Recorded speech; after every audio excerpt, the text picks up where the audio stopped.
यदि राम के नाम पे वोट मांगना चाहते हैं या राम के नाम पे वोट मांगते हैं तो राम की स्मृतियों को जिंदा रखना होगा, अन्यथा वो वोट मांगने के हकदार नहीं है। अरबों रुपए खर्च किए जाते हैं या यूँ कहें अरबों रुपए का घोटाला होता है और फिर स्थिति ये होती है जो आपके सामने है और बहुत व्यथित हैं। व्यथित इसलिए कि उस कर्मभूमि पर राम के साथ अन्याय हो रहा है। कूड़ा अगर किसी के द्वारा अगर गिरा कर उसे भरने की अगर मंशा है या अगर भरा जा रहा है तो उस पर प्रशासनिक कार्रवाई भी होनी चाहिए। स्पष्ट रूप से निर्देशित किया है कि राम जानकी सरोवर और विश्राम सरोवर दोनों को अपने मूल स्वरूप में वापस।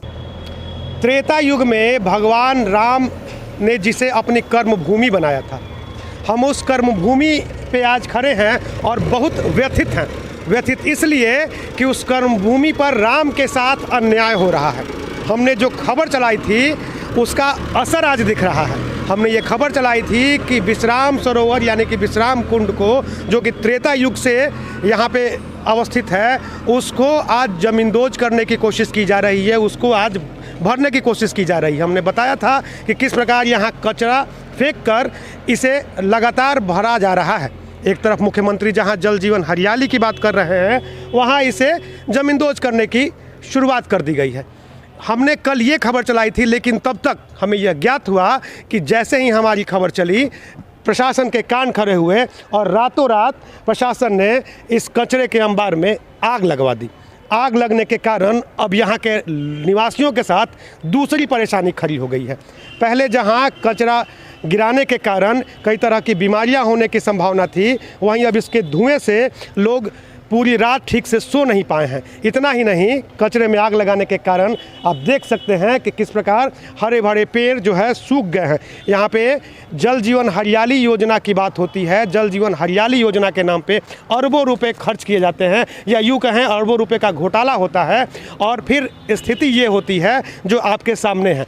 आप देख सकते हैं कि किस प्रकार इस हरे भरे पेड़ की हत्या कर दी गई। यहाँ हत्या होती है, यहाँ अगर गोली चलती है, किसी का खून हो जाता है तो प्रशासन के कान खड़े हो जाते हैं। प्रशासन आनन फानन में कई तरह की तैयारियों की बात कह रहा है, कहता रहता है, लेकिन यहाँ साफ तौर पर देखा जा सकता है कि किस प्रकार मुख्यमंत्री के सपने की हत्या हो गई, लेकिन फिर भी किसी के कान खड़े नहीं हुए। हमने इस विषय पे अभी अनुमंडल पदाधिकारी से बात की।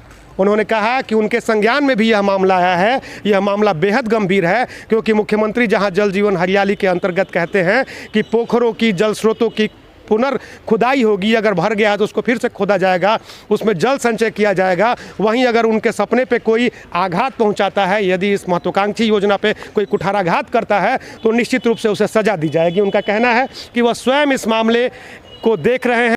बसाव मठिया के पास जो सरोवर अवस्थित है उसमें कूड़ा फेंकने की शिकायत मिली थी।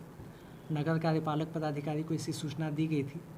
जो अभी वर्तमान प्रशासक हैं नगर परिषद के, उनको भी सूचित किया गया था और वो लोग देख रहे हैं इस मामले को। आज जो उनके संज्ञान में लाया गया है उसमें आगे कार्रवाई की जा रही है।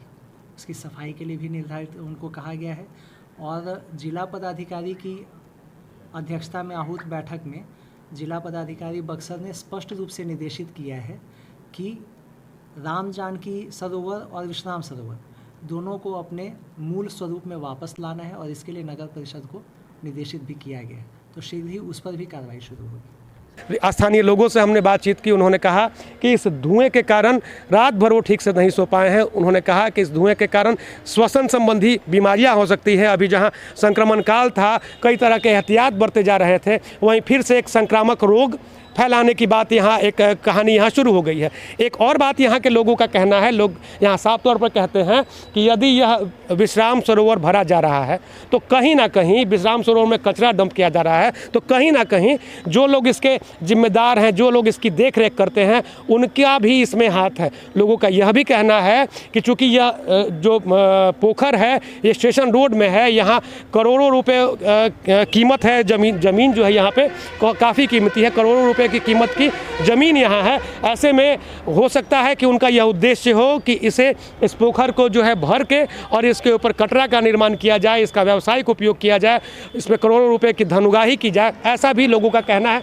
हमने मैंने इसके लिए यहाँ के महंत से बात करने की कोशिश की, लेकिन ज्ञात हुआ कि वो तकरीबन 20 दिन से यहाँ नहीं है। तो ऐसा ही माना जा रहा है कि वो खुद यहाँ से चले गए हों और उन्होंने ऐसा कह दिया हो। हालांकि ये हमारा आरोप नहीं है, यहाँ के लोगों का ऐसा कहना है, हम ऐसा नहीं कह रहे हैं। सरोवर में कचरा डंप किया जा रहा है, आप नगर परिषद के ब्रांड एम्बेसडर हैं, आपको क्या नहीं लगता है कि शहर को इस तरह से मतलब खूबसूरत शहर को बदसूरत बनाया जा रहा है? नहीं, अगर आपके चैनल के माध्यम से मुझे पता चला है कि मैंने न्यूज़ देखा था, उसमें इस तरह का काम किया गया था कि सरोवर को जहां सरकार हमारी उसे हटाकर और स्वच्छ और साफ़ बनाने की बात कर रही है, वही कूड़ा अगर किसी के द्वारा अगर गिराकर उसे भरने की अगर मंशा है या अगर भरा जा रहा है तो उस पर प्रशासनिक कार्रवाई भी होनी चाहिए। और दूसरे ऐसे सरोवरों को चिन्हित करके उन्हें भी इस तरह का वहाँ तो कहीं नहीं हो पा रहा है, इसे ध्यान में रखते हुए पोखरों को चिन्हित करके और जो भी वहाँ अगर NGO के द्वारा या किसी दूसरे संस्थानों के द्वारा अगर कूड़ा अगर गिराया जा रहा है तो उन पर कानूनी कार्रवाई करने की मैं मांग जिला प्रशासन से और नगर परिषद से मैं करता हूँ। बावजूद इसके अभी जो स्थिति है, यह स्थिति देखने के बाद कहीं ना कहीं ये शर्म महसूस होती है कि जिस राम की बात करते हैं लोग, जिस राम सर्किट से जिस शहर को राम सर्किट से जोड़ा गया है, त्रेता युग में जिस राम ने यहाँ के शिक्षा दीक्षा ली, इतने बलवान और इतने बलशाली और उतने शक्तिशाली हो गए कि उन्होंने महापराक्रमी कहे जाने वाले रावण का भी वध कर दिया। उस राम की शिक्षा स्थली में लोगों को ये धुआं सुंघाकर कमज़ोर बनाने की कोशिश की जा रही है, मारने की कोशिश की जा रही है, उनके स्मृतियों को, उनकी यादों को जमींदोज करने की कोशिश की जा रही है। तो यह कहाँ तक उचित है? मुझे लगता है कि प्रशासन के साथ साथ स्थानीय जनप्रतिनिधि भी इसके लिए जिम्मेदार हैं और जनप्रतिनिधियों के चाहिए कि वो यहाँ पहुँचे और इस स्थिति को देखें और ये बताएं कि क्या ये स्थिति सही है, और यदि ये सही है, यदि ये स्थिति सही है तो फिर वो राम के नाम पे वोट मांगना बंद करें। क्योंकि यदि राम के नाम पे वोट मांगना चाहते हैं या राम के नाम पे वोट मांगते हैं तो राम की स्मृतियों को जिंदा रखना होगा, अन्यथा वो वोट मांगने के हकदार नहीं है। चंद्रकांत निराला, बक्सर टॉप न्यूज़ के लिए।